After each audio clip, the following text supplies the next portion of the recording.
தமிழ் பேசும் அனைத்து நல்லவங்களுக்கும் வணக்கம். ஸோ இன்றைய தமிழ் டெக் செய்திகளில் உங்களை சந்திப்பதில் மிக மகிழ்ச்சி. அனைத்து விதமான வித்தியாசம் ஏதாச்சும் ட்ரை பண்ணுங்கன்னு சொல்லியிருந்தீங்க. இந்த வித்தியாசம் போதுமா அப்படின்றத சொல்லுங்க நம்ம சூப்பர் டிடிஸ். இன்றைய முதல் நியூஸ் என்னன்னு பார்த்தீங்கன்னா, iPhone 17 சீரீஸில் கேமரா எந்த மாதிரி இருக்க போகுதுன்னா, கூகுள் பிக்சல் கேமரா மாதிரி இந்த மாதிரி வரப்போகுதுன்றது போல் நிறைய லீக்ஸ் வந்துருக்கு. அண்ட் பார்க்கும்போது என்னடா இது பழத்துக்கு வந்த சோதனை அப்படின்றது தான் நானும் ஃபீல் பண்ணேன்.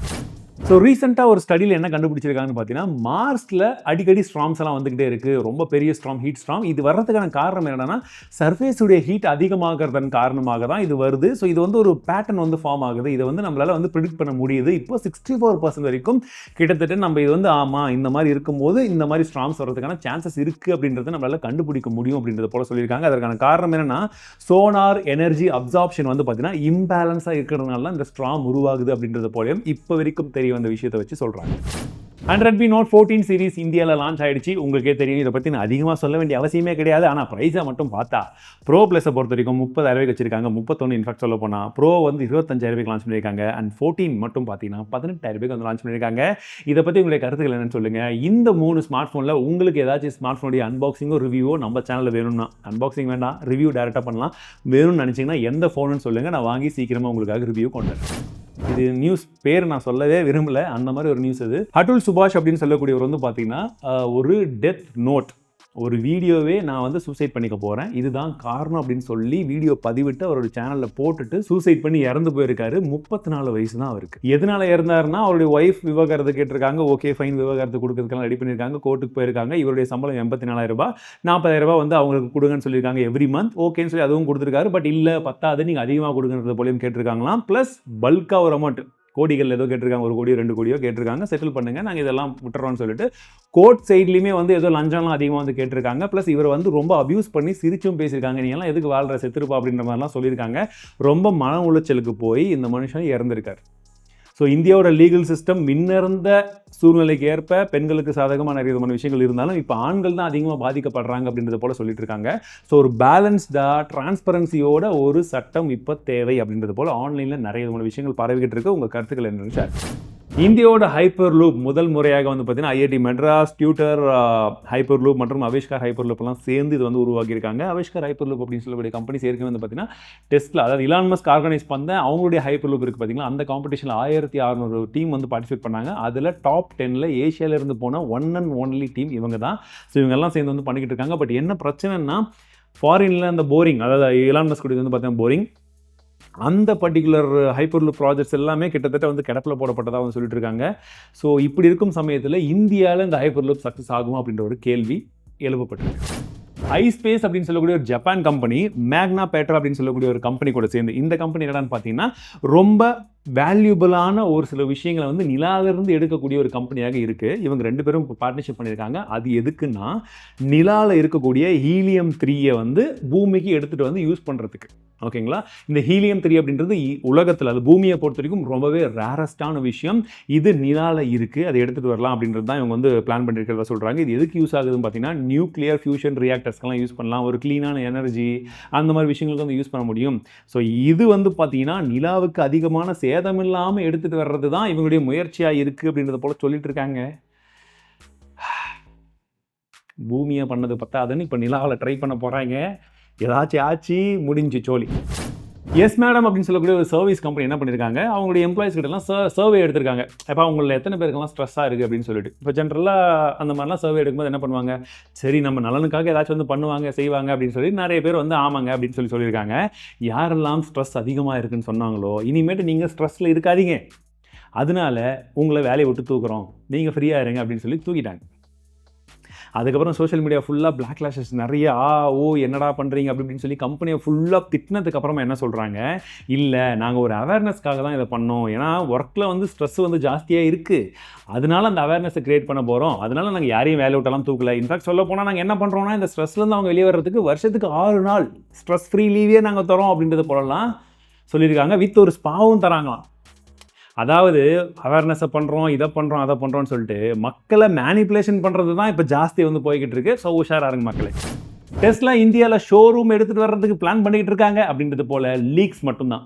இதை வந்துட்டாங்க, இதை வராங்க, இதை வந்துட்டாங்க அப்படின்றது போலவே 2-3 வருஷமாக இப்படியே டெஸ்லா வராங்கன்னே ஓட்டிக்கிட்டு இருக்காங்க. ஸோ இப்போ வரைக்கும் வந்த பாடு கிடையாது. இதை வச்சே இவங்க இது பண்ணிட்டு இருக்காங்க. ஏன்னா இந்தியாவில் வந்து பார்த்தீங்கன்னா ஏற்கனவே கிட்டத்தட்ட $500 பில்லியன் வந்து இன்வெஸ்ட்மெண்ட் பண்ணால் 3 வருஷத்துக்கு டேக்ஸ் எல்லாம் 15% வந்து வந்துடுன்றது போல சொல்லிட்டு இருந்தாங்க. இல்லாட்டி 100% டேக்ஸஸ். ஸோ டெஸ்லா உள்ள வருதா என்னன்றது இப்போ வரைக்கும் வந்து ஒரு க்ளூலெஸ்ஸாக தான் இருக்கும். ஏன்னா கர்நாடகா, தமிழ்நாடு போன்ற பல மாநிலங்கள் வந்து டெஸ்லா வரவேற்றுட்டு இருக்காங்க. பட் அவர் தான் இன்னும் வரவே இல்லை. எலெக்ஷனில் பிஸியாக இருக்கிறார். தன்னுடைய 6வது வயசுலேருந்து இந்த விஷயத்துக்காக தான் நான் கனவோட இருந்தேன் அப்படின்னு சொல்லி குகேஷ் வந்து சொல்லியிருக்காரு. யாரா அவருன்னு தெரியாதவங்க தெரிஞ்சுக்கோங்க. இப்போ அவர் தான் youngest world chess champion. And இந்த குகேஷ் நம்ம தமிழ்நாட்டை சேர்ந்தவர் அப்படின்றது இன்னொரு கூடுதலான சிறப்பம்சம். அண்ட் இப்போ அந்த மேப்பை பார்க்கும்போது இருக்கிறதுல அதிகமான கிராண்ட் மாஸ்டர்ஸ் எந்த ஸ்டேட்டில் இருக்காங்கன்னா தமிழ்நாட்டில் தான் 31. ஆண்ட்ராய்டு XR OS அப்படின்ற ஒரு விஷயத்தை வந்து இப்போ அனௌன்ஸ் பண்ணியிருக்காங்க. இது எதுக்குன்னு பார்த்தீங்கன்னா ஆப்பிள் விஷன் ப்ரோவில் இருந்துச்சு பார்த்தீங்களா OS, அதுக்கு கம்ப்ளீட் பண்ணுற மாதிரி இந்த OS இருக்கும். அதற்கேற்ப நிறைய விதமான டெவலப்மெண்ட்ஸ்லாம் வந்து பண்ணிட்டு இருக்கோம்னு சொல்கிறாங்க. இதில் இன்பில்ட்டாகவே YouTube, Google photos, Google TV, of course கூகுளுடைய ப்ராடக்ட்ஸ் எல்லாம் உள்ளே இருக்கும்.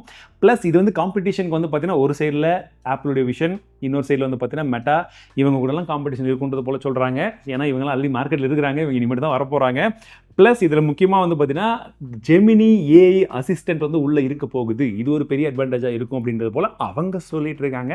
பட் ப்ராடக்டாக எப்போ வரும்னு பார்த்தீங்கன்னா அடுத்த வருஷம் இதோ வந்துருச்சு. சாம்சங்குடைய லான்ச் ஈவெண்ட்டில் சாம்சங் மேபி ஒரு மிக்ஸ்டு ரியாலிட்டி ஹெட்செட்டை லான்ச் பண்ணுறதுக்கான வாய்ப்புகள் இருக்குது. அதில் இந்த OS இருக்கும் அப்படின்றது போல் ஒரு லீக்ஸ் போய்கிட்டு இருக்கு. ஸோ இந்த வாரத்தில் நிறைய பேர் நோட்டீஸ் பண்ணியிருப்பீங்க, மெட்டா மற்றும் ChatGPT வந்து பார்த்தீங்கன்னா கொஞ்சம் டவுனில் தான் வந்து இருந்தது. என்ன ஏதுன்ற இன்ஃபர்மேஷன் யாருமே எதுவுமே வந்து கொடுக்க கிடையாது. Thursday வந்து பார்த்தீங்கன்னா மெட்டாவுடைய ப்ராடக்ட்ஸான இன்ஸ்டாகிராம், ஃபேஸ்புக்லாம் டவுனில் இருந்தது. நீங்கள் யாராச்சும் அதை ஃபேஸ் பண்ணீங்களா? அண்ட் இலான் மஸ்க்கை பற்றி பேசும்போது இந்த விஷயத்தை சொல்லியிருக்கணும். இலான் மஸ்க்குடைய நெட்வொர்க் மட்டும் பார்த்தீங்கன்னா கிட்டத்தட்ட $400 பில்லியன் இன்க்ரீஸ் ஆயிருக்கு. அதுவும் ஃபர்ஸ்ட் பர்சனாக இவர் தான் வந்து இப்போ $447 பில்லியன் இவருடைய மதிப்பு இருக்குது. ரிச்சர் தென் 150 கண்ட்ரிஸ் ஜிடிபியோட இவரோட நெட்வொர்க் அதிகமாக இருக்குது. 150 கண்ட்ரி, அதில் ஒரு 4 கண்ட்ரி வாங்க, இல்லை 40 கண்ட்ரி வாங்க அப்படின்னு சொல்கிற லெவலில் இருக்கிறார் தலைவர். இப்போ 2027 வேர்ல்ட்ஸ் ஃபர்ஸ்ட் ட்ரில்லியனரும் இவர் மாறக்கூடிய வாய்ப்புகள் இருக்குது. ட்ரில்லியனியர் அதுவும் மாறக்கூடிய வாய்ப்புகள் இருக்குன்னு சொல்கிறாங்க. ஏன்னா இப்போ அவர் தோஸ் தான் வின் பண்ணுறாரு, ட்ரம்ப் இவர் தான் வின் பண்ணவும் வச்சார். அதனால் அவருடைய பங்குகள் எல்லாமே வந்து ஏறிக்கிட்டு இருக்கு. இனிமேட்டு இவருக்கு பிளாக்கே இல்லைடா, இனிமேட்டு நம்ம போகிற திசை அப்படின்னு சொல்லிட்டு போய்கிட்டு இருக்காங்க. ஸோ ஏற்கனவே பிபிகேக்கு இல்லை பலவிதமான கம்பெனிஸ் இருக்குது. அதில் விவோடைய சப்ராண்டுன்னு சொல்லி ஐக்யூ வேறு வந்து கொண்டு வந்தாங்க. பட் அதுவுமே கொஞ்சம் டெவலப் பண்ணி இப்போ கொஞ்சம் பரவாயில்லையாப்பா, ஐக்யூ நல்லா இருக்கிற மாதிரி இருக்குது அப்படின்னு சொல்லி நம்ம எல்லாருமே சொல்ல ஆரம்பிச்சிட்டோன்ற காரணத்தினால இன்னொரு சப் பிராண்டை உருவாக்க போகிறாங்க ஜோவின்ற பேரில். அது கிட்டத்தட்ட விவோடைய ஸ்மார்ட் ஃபோனை ரீபிராண்ட் பண்ணுறது தான். ஐக்யூவே தானே பண்ணுறாங்கன்னு கேட்குறீங்க. Correct, JOVI. இதை நீங்கள் என்னென்னு ப்ரொனவுன்ஸ் பண்ணுவீங்க? யோவி. எப்படி யோவி வரும் இது? சாரி நண்பர்களே, I am not that much British level இல்லை US லெவல் எஜுகேஷன் இல்லை. நீங்கள் சொல்லுங்க, JOVI ஜோவியா இல்லை ஓவியா இல்லை நீ என்ன சொன்னீங்க? யோவி அப்படின்னு சொல்லுங்கள். அந்த பேரில் ஸ்மார்ட் ஃபோனை ரீபிராண்ட் பண்ணி கொண்டு வர போகிறாங்க. ஓகேங்களா? அவ்வளோதான் மேட்ரு. ஷாமி கூட தான் காம்படிஷனா. ரெட்மி ஆச்சு ஏதோ பரவாயில்ல, காம்படிஷன் இல்லாமல் தனியாகிறான். ஷாமி யாராச்சும் கண்டுக்கிறாங்கன்னு உங்களுக்கு தெரியல. ரீசெண்ட் டைம்ஸில் அவன் பண்ண பாடுது. ஆனால் அடுத்ததாக POCO X7 சீரிஸ் லான்ச் ஆக போது. இதை பற்றி என்ன ஏதுன்னு நான் டெடிக்கேட்டாக உங்ககிட்ட சொல்லணுன்ற அவசியம் உங்களுக்கே இருக்க வேண்டிய அவசியம் இல்லைன்னு நினைக்கிறேன். ஏன் காரணம் அப்படின்னா ரெட்மியில் என்ன வந்துச்சோ அதை தான் ரீபிராண்ட் பண்ணி லான்ச் பண்ண போகிறாங்க. அதில் ப்ரைஸ் எது அதிகம்னு சொன்னோமோ இதில் கரெக்டான ப்ரைஸில் லான்ச் பண்ணுவாங்க. வரட்டும், இந்தியாவில் லான்ச் ஆகட்டும், அப்போ கவர் பண்ணிடுவோம். ஸோ இன்றைய அடேங்கப்பா நியூஸ் என்னன்னு பார்த்தீங்கன்னா, இனிமேட்டு குளிக்கணும்னா கவலையே வேணும். ஏன்னு கேட்குறீங்களா?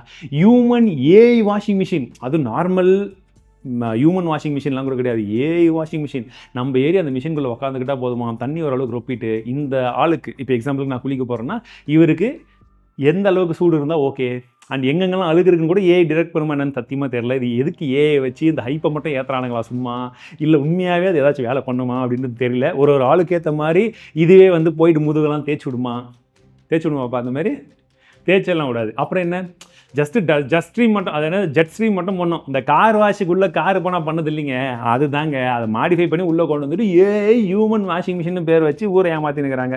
மிராய் நிஜன் சின்டாக்கு. இப்போ இது கேட்கும் போது ஐயோ அப்படியா பயங்கரமான ப்ராஜெக்ட் ஆகுதுன்னு தோணுது இல்லை? அதுக்காக இது 2025 ஷோகேஸ் பண்ண போகிறாங்களாம். ஃபஸ்ட்டு ஒரு 1000 பேர் ஃப்ரீயாக குளிச்சிக்கலாமா.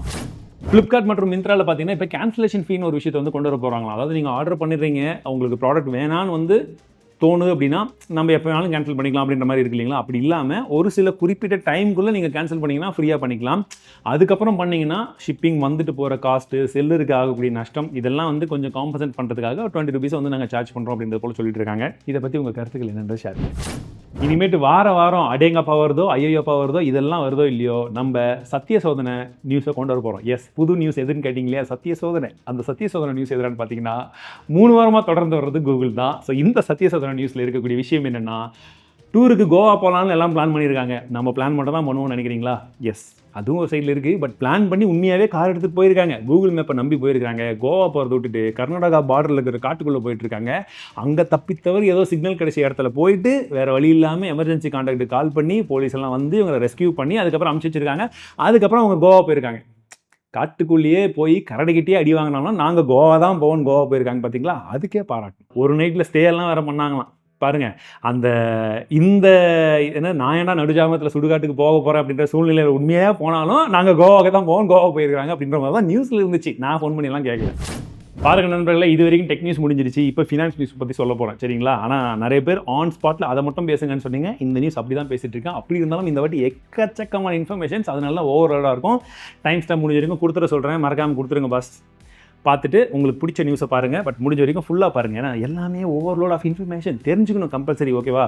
ஃபஸ்ட்டு விஷயம் என்னென்னு பார்த்தீங்கன்னா, பிஎஃப்லேருந்து நீங்கள் ஏடிஎம் மூலியமாகவே பணத்தை எடுக்க முடியுமா? இந்த மாதிரி ஒரு விஷயத்தை சீக்கிரமாக அடுத்த 2025 ஜனவரியிலேருந்தே வந்து கொண்டு வர போகிறதா சொல்லிட்டு இருக்காங்க. ஸ்டார்டிங் ஃப்ரம் 2025 ஜனவரிலேருந்து கிடையாது, 2025 வந்துடும் அப்படின்னு சொல்லிட்டு இருக்காங்க.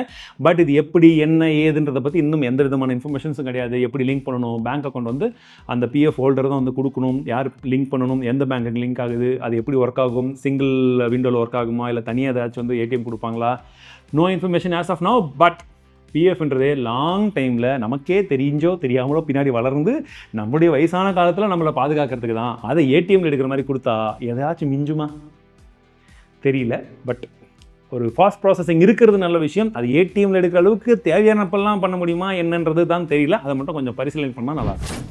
அண்ட் செபி இப்போ ஒரு அஃபிஷியலான இன்ஃபர்மேஷன் என்ன கொடுத்துருக்காங்கன்னா, அன்லிஸ்டட் ஷேர்ஸ் எல்லாம் வாங்காதீங்கன்றது போல சொல்லியிருக்காங்க. அதாவது இப்போ எக்ஸாம்பிளுக்கு வந்து பார்த்தீங்கன்னா, தமிழ்டெக் அப்படின்ற ஒரு கம்பெனி நாங்கள் இப்போ ரிஜிஸ்டர் பண்ணி ஒரு ப்ரைவேட் லிமிடெட் கம்பெனி இன்னும் நாங்கள் பண்ணல, அந்த அளவுக்குலாம் பண்ணல, அதெல்லாம் பெரிய ஆளுங்க பண்ணுறது. அந்த அளவுக்கெல்லாம் பண்ணி ஒரு வேளை நாங்கள் நாளைக்கு பப்ளிக்காக போகிறதுக்கு முன்னாடி என்ன நடக்கும்னா, இந்த கம்பெனி வரப்போகுது பாருப்பா, அப்போ இதெல்லாம் அன்லிஸ்டடாக வந்து வெளியில் நாங்களே வந்து வித்துட்டு இருக்குது. அந்த மாதிரி வந்து நிறைய பேர் இப்போ விற்க ஆரம்பிச்சிட்டு இருக்காங்க. ஏற்கனவே இந்த ஓலா, அதுக்கப்புறம் இப்போ ரீசெண்டாக ஏதோ ஒன்று போச்சு, ஸ்விக்கி எல்லாம் வந்து பார்த்தீங்கன்னா அன்லிஸ்டில் நிறைய பேர் வாங்கினாங்க, ஓகேங்களா? அதெல்லாம் லாபம் வந்துச்சு. பட் வேறு ஒரு சில கம்பெனிஸ் எல்லாம் லிஸ்ட் ஆகும் போது இப்போ மொபிக்விக்கெல்லாம் வந்து பார்த்தீங்கன்னா அஃபிஷியலாக வரக்கூடிய ஐபிஓ ப்ரைஸிங் என்னவோ 300 ரூபாய் இருக்குது. ஆனால் அன்லிஸ்டடில் இருக்கும்போது பார்த்தீங்கன்னா 600 ரூபாய்கள் நிறைய பேர் ஏமாந்து வாங்கியிருக்காங்க. ஸோ இதெல்லாம் தடுக்கும் வகையில் தயவு செஞ்சு யாரும் அன்லிஸ்டட் ஷேர்ஸ் வாங்காதீங்க அப்படின்றது போல் ஒரு வார்னிங்கை கொடுத்துருக்காங்க. ஏன்னா அவங்களுக்கு வந்து ஒரு ஆர்கனைஸ்டு பார்ட்டி எதுவுமே கிடையாது, உங்களுக்கு பிரச்சனைனா பாதுகாக்கிறதுக்கு யாருமே கிடையாதுன்றது போல் சொல்லிட்டு இருக்காங்க. So be careful. ஸோ அடுத்தது ரீசன் வந்து பார்த்தீங்கன்னா எஸ்ஐபியை பற்றின ஒரு டேட்டா வந்திருக்கு. ஸோ நிறைய பேர் இந்த கோவிட்க்கு அப்புறமா எஸ்ஐபி வந்து ஸ்டார்ட் பண்ணியிருப்போம், நம்மள எல்லாருமே வந்து ஸ்டார்ட் பண்ணியிருப்போம் மேக்ஸிமம், இல்லைங்களா? ஸோ இந்த மாதிரி எஸ்ஐபிஸ் வந்து பார்த்தீங்கன்னா முக்கியமான தருணங்களில் நிறைய பேர் கண்டினியூவே பண்ணுறதில்ல. 1 இயர்க்குள்ளவே நிறைய பேர் ஸ்டாப் பண்ணிடுறாங்க, 2 இயர்க்குள்ளே நிறைய பேர் வந்து ஸ்டாப் பண்ணிடுறாங்க. அப்படிங்கிறத போல் இப்போ ஒரு டேட்டா வந்து கொடுத்துருக்காங்க.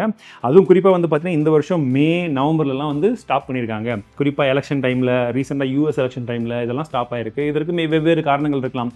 மேபி மார்க்கெட்டில் அன்சர்டனிட்டி இருக்குது, என்ன ஆகுதுன்னே தெரிலப்பா, என்ன பண்ணால் நான் லாஸ்ட் 4-5 வருஷமாக மார்க்கெட் ஏறினே இருந்துச்சு, இப்போ டக்குன்னு கொஞ்சம் சைட்வேஸாக இறங்கலாம் போகும்போது புதுசாக வரவங்களுக்கு ஒரு பயம் இருக்கும். ப்ளஸ் மார்க்கெட் எந்த டைரெக்ஷனில் போகுதுன்னு தெரியலையே, எனக்கே கான்ஃபிடென்ட் இல்லைன்னா நிறைய பேர் பணத்தை எடுத்துருந்துருக்கலாம். இல்லை இது ஒரு அன்ஸ்டெபிலிட்டி இந்த மார்க்கெட்டுன்ற மாதிரி கூட சொல்லிட்டு இருக்காங்க. இதனால் வந்து நிறைய விதமான எஸ்ஐபிஸ் வந்து லாங் டேர்மில் இல்லாதது எல்லா சைட்லையும் கவலை அளிக்குதுன்றது போல் அவங்க சொல்கிறாங்க. உங்கள் கருத்து என்ன? லாங் டைமில் இருக்கிறது நல்லதுன்னு நினைக்கிறீங்களா? இல்லை அப்பப்போ மானிட்டர் பண்ணிகிட்டே இருக்கணும், எப்போ நமக்கு தோணுதோ அப்போ ஸ்டாப் பண்ணிட்டு திரும்ப நமக்கு ஆப்பர்ச்சுனிட்டி கிடைக்கிறது மட்டும் கண்டினியூ பண்ணணும்னு நினைக்கிறீங்களா? எஸ்ஐபினா என்னன்னு தெரியல, மியூச்சுவல் ஃபண்ட் என்னென்னா தெரிலன்னு நினைக்கிறவங்களுக்கு நம்ம ஏற்கனவே பேசிக்லேருந்து எக்ஸ்பிளைன் பண்ணியிருக்கோம், அந்த வீடியோ போட்டிருக்கோம், செக் பண்ணி பாருங்கள். ஸோ அடுத்ததாக AskMrTTக்கு போகிறதுக்கு முன்பாக போன வாரம் நிறைய பேர் வாழ்த்துக்கள் சொல்லியிருந்தீங்க, விஷயம் சொல்லியிருந்தீங்க, ரொம்ப பேர் நன்றிகள். எதுக்குன்னா மல்டி லாங்குவேஜ் பேசுறீங்க ப்ரோன்னு சொல்லியிருந்தீங்க ஒரு சில பேர், சூப்பர் டிடிஸ். இன்னொரு சில பேர் ஏஐ டூல் இப்போவே யூஸ் பண்ணுறீங்க ப்ரோ அப்படிலாம் சொல்லியிருந்தீங்க. கலாய்கிறீங்கன்னு தெரியுது, பட் இருந்தாலும் பரவாயில்ல. ஆனால் வெள்ளையாக இருக்கிறவங்க போய் சொல்ல மாட்டான்ற மாதிரி இவங்க வந்து பார்டரில் இருக்கிறாங்க, அதனால் 5 லாங்குவேஜும் பேசுவாங்க அப்படின்னு சொல்லி எல்லாம் ஒருத்தர் லிங்க் பண்ணியிருந்தீங்க. வேறு லெவல் ப்ரோ நீங்கள், சூப்பர் ப்ரோ. சரி, ஓகே. இப்போ முக்கியமான AskMrTT என்னன்னு பார்த்தீங்கன்னா, மெய்யப்பன் என்ன கேட்குறாரு அப்படின்னா, ப்ரோ இன்வெஸ்ட்மெண்ட் பண்ண போகிறேன், 15,000 ரூபாய் இப்போது அமௌண்ட் இருக்குது, பெஸ்ட்டு ஸ்டாக் சொல்லுங்கள், இல்லைனா எஸ்ஐபியில் போடலாமா, ஏது பெஸ்ட்டு, மியூச்சுவல் ஃபண்டா இல்லை ஷேர் மார்க்கெட்டா? விஷயம் என்னென்னா, பிரியாணி பெஸ்ட்டாக தயிர் சாதம் பெஸ்ட்டானா நமக்கு எது சாப்பிடணும்னு தோணுதுன்றது தான். அந்த மாதிரி மியூச்சுவல் ஃபண்டும் நல்லது தான், ஸ்டாக் மார்க்கெட்டும் நல்லது தான். பட் உங்களுக்கு தெரியவே தெரியாது எதுவுமே, ஸ்டாக் மார்க்கெட்டில் ஒரு ஸ்டாக்கை பார்த்து வாங்க தெரியாது, ஃபண்டமெண்டல்ஸ் எப்படி என்னென்னு தெரியாது அப்படின்னா, நீங்கள் ஸ்டார்ட் பண்ணுறது மியூச்சுவல் ஃபண்ட்லேருந்து ஸ்டார்ட் பண்ணால் இட்ஸ் வே பெட்டர். ரிலையன்ஸ் கடந்த 10 வருஷத்தில் இல்லாத அளவுக்கு இந்த வருஷம் அவங்க கம்ப்ளீட்டாக நெகட்டிவ்ல போகிறதுக்கான வாய்ப்புகள் இருக்குன்றது போல டேட்டா வந்திருக்கு. அதுவும் வந்து பார்த்தீங்கன்னா லாஸ்ட் 4-5 இயர்ஸாகவே அப்படியே டவுனில் தான் வந்து போய்கிட்டு இருக்கு.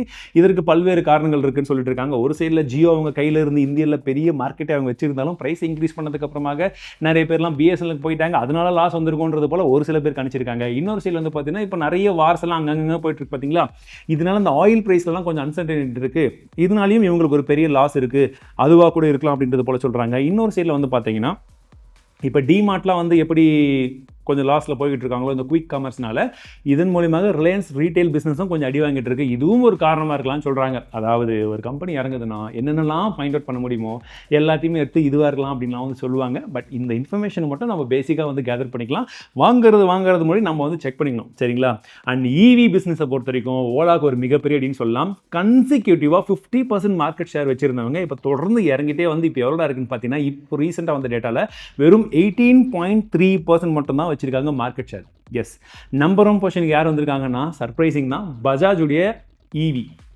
நான் பார்த்ததே இல்லை, ரொம்ப ரேராக தான் பார்க்குறேன். நீங்கள் பார்க்குறீங்களான்னு சொல்லுங்கள். பஜாஜ் ஸ்டேட்டக்கூடிய ஈவி ஒன்று லான்ச் பண்ணியிருந்தாங்க, அது நம்பர் 1 பொசிஷன் இருக்காங்க. 2வது டிவிஎஸ் இருக்காங்களா, 4வது இடத்துல தான் ஏத்தர் இருக்கிறதான்னு சொல்லிட்டு இருக்காங்க. அண்ட் ஓலாவுடைய டவுன்ஃபாலுக்கு என்ன ஏதுன்னு நம்ம சொல்ல வேண்டிய அவசியமே கிடையாது. பட் டிவிஎஸ் நல்லா பண்ணிட்டு இருக்காங்க, கண்கூடன்னு தெரிஞ்சிச்சு. பஜாஜ் எப்படி டக்குன்னு வந்தாங்க அப்படின்றது இட்ஸ் க்ளூலெஸ். பட் ஓவராலாக இந்த சார்ட்டை பார்க்கும்போது உங்களுக்கு வந்து தெரியும், ஓவராலாகவே ஈவி செக்மெண்ட் அடி வாங்கி இருந்தாலுமே அதில் ஓலா சரியான அடி வாங்கியிருக்கு. ஸோ அதனால தான் அதை கிமிக்கலாம். நான் அன்றைக்கி சொன்னேன் இல்லையா, ஓலா ஷேர் திடீர்னு ஏன் ஏறுச்சுன்னா இதில் ஷேர் மார்க்கெட்டில் இதுதான் காரணம். நாங்கள் ஒரே நாளில் 4000 ஷோரூம் ஓப்பன் பண்ணுவோம், அது இல்லாமல் பாருங்கள் இந்த மாதிரிலாம் நாங்கள் வண்டி கொண்டு வந்துடுவோம். எல்லா செக்மெண்ட்லையும் நீங்கள் 30,000-40,000 வச்சுருந்தா கூட வண்டி வாங்கிக்கலாம், 1 லட்ச ரூபாய்க்கு வண்டி கொண்டு வந்துடுவோம், ரீமாடல் பண்ண போகிறோம், பேட்டரி எடுத்து போய் வச்சுக்கலாம், வீடு ஃபுல்லாக யூபிஎஸ் மாதிரி யூஸ் பண்ணிக்கலாம் அப்படின்ற மாதிரி கிமிக்கெல்லாம் எதுக்குடான்னா இந்த மாதிரி மார்க்கெட்டில் ஃப்ளோட் ஆகிட்டே கொஞ்சம் பணத்தை வந்து சம்பாதிக்கிறதுக்கு. So be careful. இந்த மாதிரி கம்பெனிலாம் பணத்தை இன்வெஸ்ட் பண்ணுறீங்கன்னா 10,000 தடவை யோசிச்சுக்கோங்க.